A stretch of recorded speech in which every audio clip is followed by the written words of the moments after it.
नमस्ते एवरीवन, सब लोग कैसे हैं। I hope you are doing well in your life. तो दोस्तों, आज हम बीपीएससी 133 में मोस्ट इम्पोर्टेंट क्वेश्चंस और उसके आंसर समझेंगे। ये पार्ट 1 रहेगा और इस किताब का नाम है तुलनात्मक शासन व राजनीति। बार बार पूछे जाने वाले सवाल, इनके आंसर देख लेते हैं। तो गाइज़, आप पहली बार आए हो तो चैनल को सब्सक्राइब कर लेना और अगर कंटेंट अच्छा लगता है तो लाइक भी कर देना। तो दोस्तों, पहला जो सवाल है, तुलनात्मक राजनीति के विकास पर चर्चा करें। 20 नंबर का सवाल आता है और 400 शब्दों में इसको लिखना होता है, ठीक है। और ये सवाल इस तरह से भी आ सकता है कि तुलनात्मक राजनीति के उद्भव पर चर्चा करें या फिर वैश्वीकरण के दौर में तुलनात्मक राजनीति का विकास बताएं, ठीक है। तो किसी भी तरीके का आ सकता है, सिर्फ शब्दों में अंतर हो सकता है। इसका मतलब हम समझते हैं दोस्तों, पहले ही चैप्टर से आपका ये क्वेश्चन बना है। तुलनात्मक राजनीति का परिभाषा देख लेते हैं। ऐसी राजनीति का अध्ययन जिसमें हम एक समय काल में यानी कि एक टाइम में दो या दो से अधिक राजनीतिक प्रक्रियाओं, दो या दो से अधिक देशों की जो राजनीतिक प्रक्रियाएं हैं, संस्थाएं समूहों का तुलनात्मक अध्ययन हम करते हैं, तो इसे हम तुलनात्मक राजनीति कहते हैं। तो दोस्तों, जैसे कि आपको दो देशों के बीच में राजनीति की तुलना करना हो तो ऐसी राजनीति क्या कहलाएगी? तुलनात्मक राजनीति। इसके जो जनक है यूनानी विचारक अरस्तु को माना जाता है। इसमें हम देशों के बीच शासन के प्रकारों की, संविधानों, राजनीतिक दलों, दबाव समूह, निर्वाचन प्रणालियों, नागरिक समाजों, संस्थाओं, संवैधानिक पद, जैसे कि अमेरिका और भारत के जो राष्ट्रपति की तुलना अगर करनी है तब भी हम तुलनात्मक राजनीति की हेल्प लेते हैं। आदि के बीच तुलना यानी कि कंपैरिजन किया जाता है। इसका विकास निम्न चरणों में हुआ है। यही इंपॉर्टेंट है दोस्तों। पहला हेडिंग है उत्पत्ति, इसका डेवलपमेंट कैसे हुआ शुरुआत में। तो तुलनात्मक राजनीति की उत्पत्ति यूनानी दार्शनिक अरस्तु के समय पर हुई थी। इन्होंने 150 संविधानों का अध्ययन करके उनके बीच तुलना की और शासन के निम्न प्रकारों को बताया, जैसे कि लोकतंत्र, कुलीन तंत्र और राजतंत्र। लोकतंत्र आप जानते हैं, जहाँ पर जो जनता होती है वो उम्मीदवारों को सेलेक्ट करके, उनको वोट दे करके वो संसद और राज्य की विधानसभा में भेजती है। कुलीन तंत्र क्या होता है? जैसे कि किसी भी देश में 4-5 अमीर व्यक्ति जो सामाजिक आर्थिक रूप से मजबूत होते हैं, वो अगर देश चलाएं तो इसे कुलीन तंत्र कहते हैं। और राजतंत्र मतलब राजा का तंत्र, यानी कि एक देश का अगर शासन राजा चलाए तो इसे राजतंत्र कहते हैं। अरस्तु के बाद विद्वान पॉलीबियस व सिसिरो तथा मैकियावली, ये तीनों विद्वानों के नाम है। इन्होंने तुलनात्मक राजनीति के अध्ययन को आगे बढ़ाया। दूसरा इसका हेडिंग रहेगा पहले ही सवाल का, 19वीं सदी का अंत और 20वीं सदी का प्रारंभ। इस समय यूरोपीय देशों ने एशिया, अफ्रीका व लैटिन अमेरिका के अनेक देशों को गुलाम बनाया, जैसे कि इंग्लैंड ने एशिया और अफ्रीका के अनेक देशों को बनाया था। अर्थात यह समय यूरोपीय शक्तियों का प्रभुत्व का था, यानी कि डोमिनेंस था यूरोपीय शक्तियों का, है ना। Italy, France, Germany, Sweden, France, पुर्तगाल, इंग्लैंड, इन सभी ने अनेक देशों को गुलाम बनाया, तो इनका दबदबा था। यूरोपीय राजनीतिक विचारकों के बीच उदारवाद की जो अवधारणा है वो काफ़ी लोकप्रिय हुई, जैसे कि जेम्स ब्राइस, जे फ्रेडरिक और हरमन फाइनर और तथा रोबेनो ने तुलनात्मक राजनीति को अब आगे बढ़ाकर इन्होंने शक्तियों का वितरण बताया, सरकारों के अलग अलग प्रकार बताए, संस्थाओं के बीच तुलना करके राजनीति का तुलनात्मक अध्ययन किया। ये हम बात कर रहे हैं दोस्तों 19वीं सदी के अंत यानी कि 1890 के आसपास और 20वीं सदी का प्रारंभ यानी कि 1910 और 20 के आसपास। समझ में आ रहा? तो ये इन विद्वानों ने इस तुलनात्मक राजनीति को आगे बढ़ाया। जेम्स फ्राइस, जे फ्रेडरिक, ये नाम याद कर लेना और लिख लेना नोट्स को, ठीक है। तो दोस्तों आगे चलते हैं।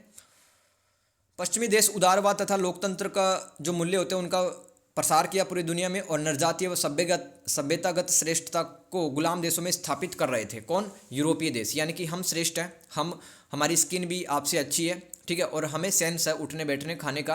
तो इस तरह से वो सभ्यता के रूप में भी अपने आप को अच्छा बता रहे थे। कौन? यूरोपीय देशों के लोग। अब तीसरा हेडिंग आएगा इसमें, दूसरे विश्व युद्ध, जो कि 1939 से 45 तक हुआ और उसके बाद में तुलनात्मक राजनीति का विकास कैसे हुआ समझते हैं। रूसी क्रांति हो चुकी थी इस समय पर, ने समाजवादी विचारधारा को फैलाकर उत्पीड़ित समाज का प्रतिनिधित्व किया। यानी कि रूसी क्रांति ने जो समाज का दबा कुचला वर्ग उनको अधिकार दिलाए, समानता के अधिकार दिलाए थे। इसके अनुसार, इस विचारधारा समाजवाद के अनुसार पश्चिमी उदारवाद व पूंजीवाद के कारण अनेक देशों का आर्थिक शोषण हुआ। 1945 के बाद यूरोप का प्रभुत्व खत्म हुआ तथा अमेरिका ने विश्व राजनीति व अर्थव्यवस्था में मजबूत स्थिति निभाई या बनाई। अनेक देशों में राष्ट्रीय आंदोलन चले, जैसे कि भारत में चला अंग्रेजों के खिलाफ, है ना। ऐसे ही अफ्रीका में चला अंग्रेजों के खिलाफ और अन्य देशों ने जो उनको गुलाम बना रखा था उनके खिलाफ वो अब लड़ाई लड़ेंगे। और उसके बाद में दोस्तों नवोदित देश सामने आए, राष्ट्र राज्यों का निर्माण हुआ, नए स्वतंत्र देश आए।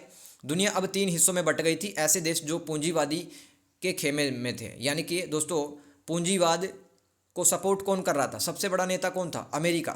तो पूंजीवाद के समूह अथवा ग्रुप के अंदर कुछ देश शामिल थे और ऐसे भी देश थे जो समाजवाद के ग्रुप में थे, जैसे कि सोवियत संघ समाजवाद का सबसे बड़ा प्रतिनिधित्व देश था, रिप्रेजेंट कर रहा था समाजवाद को, तो काफ़ी सारे देश समाजवाद को अपना लिया।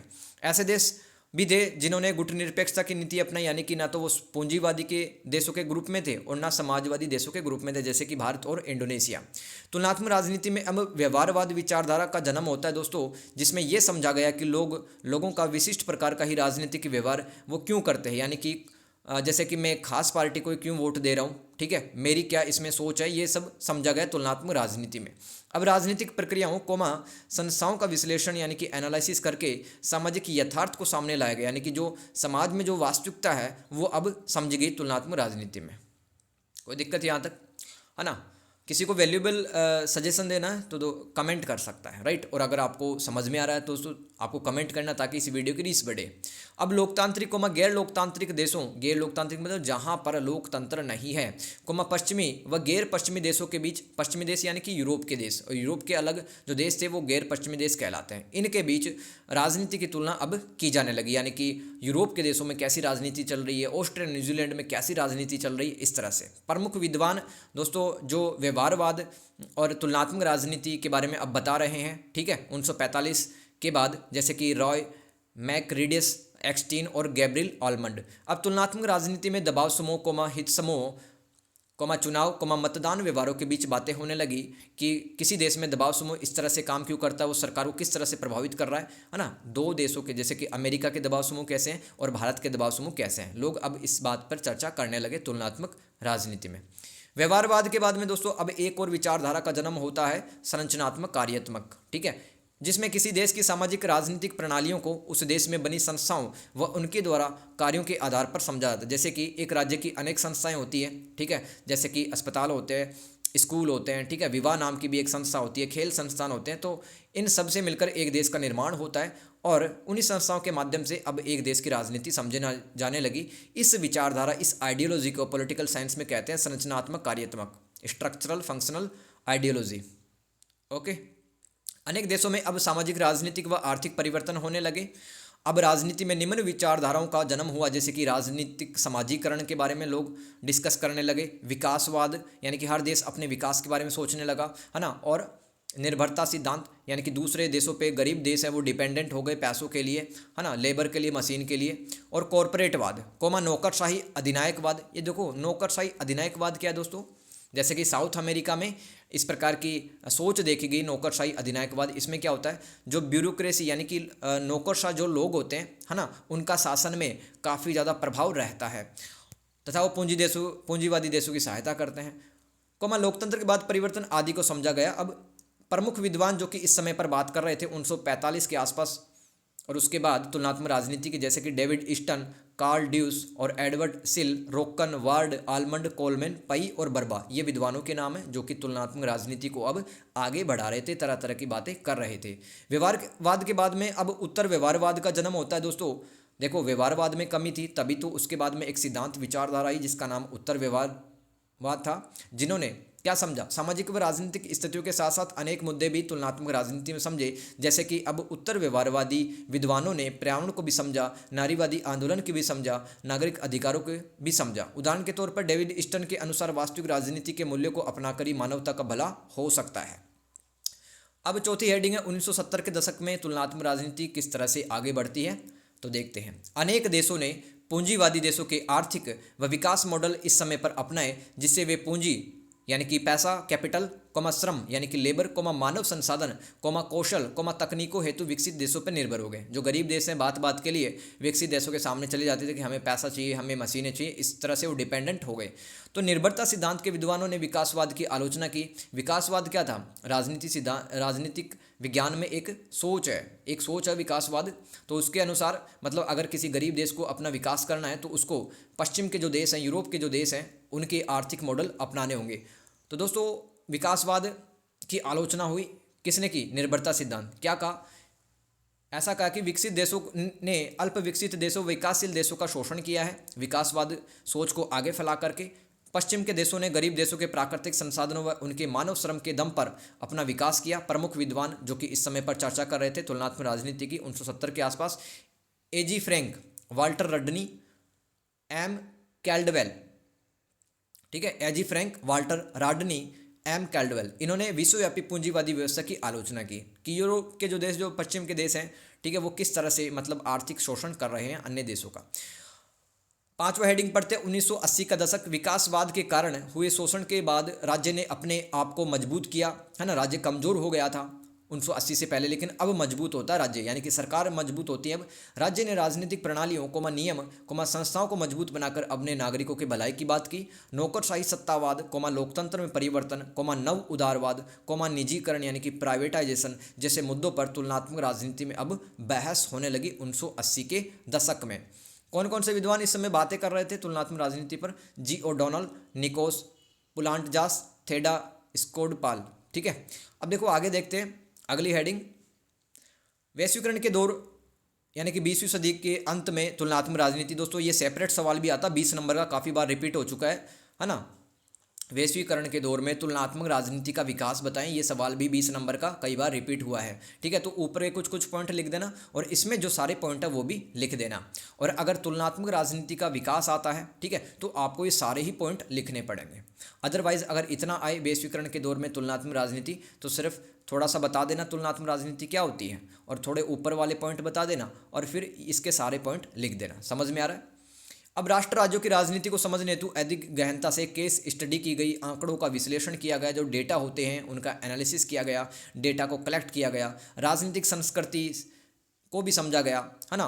और निम्न जो क्षेत्र हैं उनके बारे में अब राजनीति को समझा गया कि इस्लामी विश्व में यानी कि जिस देशों में इस्लाम धर्म राष्ट्रीय धर्म है, ठीक है, वहाँ पर राजनीति किस तरह से चल रही है, लेटिन अमेरिका में क्या चल रहा है, उप सहारा अफ्रीका और भारत, इंग्लैंड और दक्षिण एशियाई देश हैं, वहाँ पर तो राजनीति किस तरह से चल रही है वैश्वीकरण के दौर में हम समझ रहे हैं। अब शीत युद्ध का अंत हो गया था, अमेरिका दुनिया में प्रमुख राजनीतिक शक्ति के रूप में सामने आया। जो फ्रांसीसी यानी कि एफ फुकुयामा एक विद्वान था, इन्होंने अब इतिहास व विचारधाराओं का अंत बताया और कहा कि 1990 के बाद में जब शीत युद्ध खत्म हो गया, ठीक है, अमेरिका जीत गया और उदारवादी लोकतंत्र की जीत है की संज्ञा दी कि अमेरिका की इस जीत को, कि सोवियत संघ का विघटन हो गया तो अमेरिका की इस जीत को लोकतंत्र की जीत कहा। किसने?